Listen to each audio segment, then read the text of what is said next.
الحمد للہ والصلاة والسلام علی من لا نبی بعدہ اما بعد فاعوذ باللہ من الشیطان الرجیم بسم اللہ الرحمن الرحیم فاذکرونی اذکرکم صدق اللہ العظیم وصدق رسولہ النبی الکریم الامین ونحن علی ذلک من الشاہدین والشاکرین والحمد للہ رب العالمین۔ خالق کائنات کا یہ وعدہ ہے کہ تم میرا ذکر کرو میں تمہارا ذکر کروں۔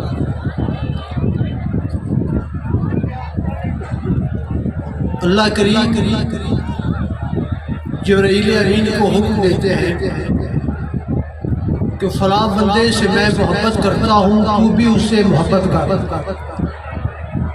اس کے بعد زمین اور آسمان میں یہ منادی کر دے کہ مجھے فلاں بندے سے محبت ہے، اے زمین آسمان والو تم بھی اس بندے سے محبت کرو۔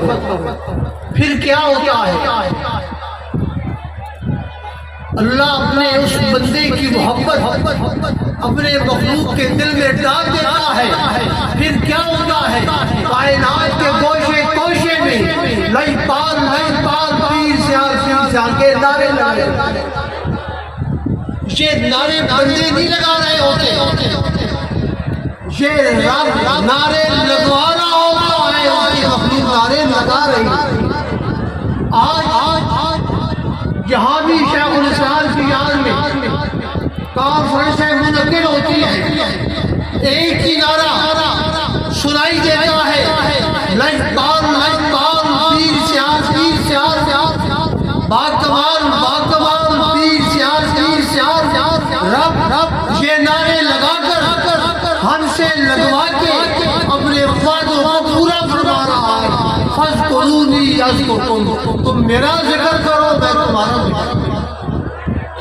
حضور پیر سیال لجپال وہ عظیم المرتبہ ہستی ہے کہ جس کے سر پر تاج ولایت سجانے کے لیے خود خاتون جنت کے بابا تشریف لائے، صحابہ کی میت بھی آئے، صاحبان ذی وقار جس کے سر کے اوپر پیر سیال کا سجادہ نشین دستار رکھ دیتا ہے، ہم اس جڑے کا بھی بڑا احترام رکھتے ہیں، اور جس کے سر پر خود مدینے والا کرم فرماتا ہے، دستار سجا دیتا ہے، اللہ اس بندے کو کتنی شان عطا فرماتا ہے۔ حضور شیخ الاسلام کی یاد میں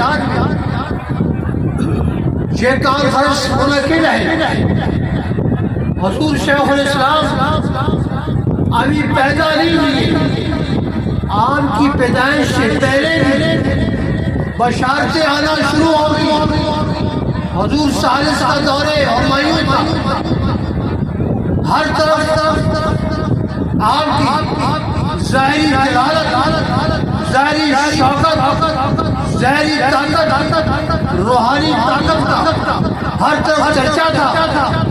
پیر بھائی آپس میں بیٹھ کے کہا کرتے تھے یہ وہ دور ہے، اس جیسا دور کبھی نہیں آئے گا، مگر ایک مجبور تھا جو شان میں رہا کرتا تھا، وہ کہتا تھا جو چوتھا آئے گا اسے دنیا دے گی، جو چوتھا آئے گا اسے دنیا دے گی۔ پھر وہ جب چوتھا دنیا پہ جلوہ گر ہوا، کس شان سے آیا، کس کمال سے آیا، کس مرتبہ سے آیا، اللہ نے ظاہری حسن بھی بے بہا عطا فرما دیا تھا، اور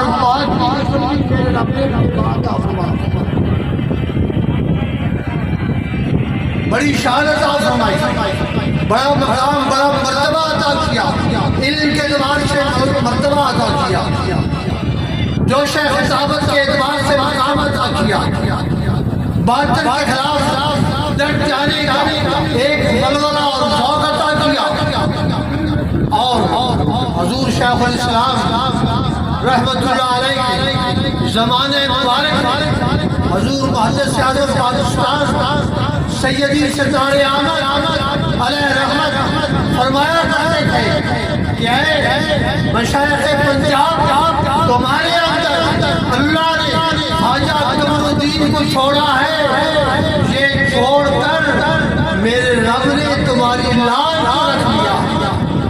اور حضور محدث اعظم کا یہ نظریہ تھا کہ نماز جماعت کے وقت قد قامت الصلاۃ میں کھڑا ہونا چاہیے، اور حضور شیخ الاسلام کا عقیدہ محبت یہ تھا کہ جب مکبر کہتا ہے، حضور کا نام لیتا ہے، تو پھر کھڑا ہو جانا چاہیے۔ اسی بات پر دونوں حضرات کا مناظرہ طے ہوا۔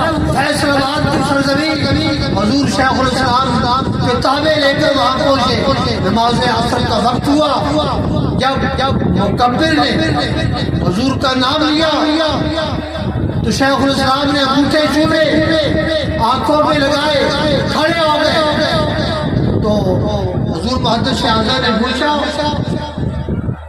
کہ حضرت شیخ الاسلام یہ کیا راز ہے کہ آپ نے ابھی مناظرہ نہیں کیا، اور جب حضور کا نام مکبر نے لیا آپ نے انگوٹھے چوم کے آپ کھڑے ہو گئے، کیا وجہ ہے؟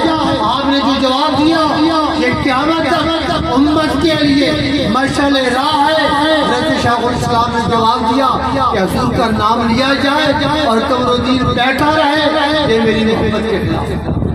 تو حضرت محدث اعظم جب شیخ الاسلام کے منہ سے نکلی یہ بات سنی تو آپ نے کہا کتابیں اٹھا لو، آج کی بات فقیر کا وہی عقیدہ ہے جو اللہ نے شیخ الاسلام کو عقیدہ عطا کیا۔ اللہ تعالیٰ نے ہم پہ یہ بڑا احسان کیا کہ ہمیں شیخ الاسلام سے ہستی عطا فرمائی۔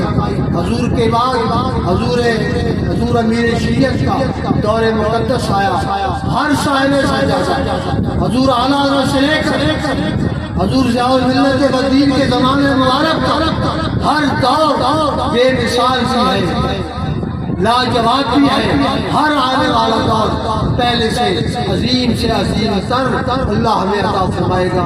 اللہ کریم ہمارے شیخ کی زندگی کو برکتوں سے نوازے۔ اور میری بات یاد رکھنا، اے امین پورہ کے رہنے والوں، گرد و نواز سے آنے والوں، تمہیں کوئی سیاست کی بات پوچھے، تم سے کوئی مسلک نظریہ کی بات پوچھے تو ایک ہی جواب دینا، گاؤں پانی نہیں دی، پھٹی پھٹے دنیا کر مائی دے۔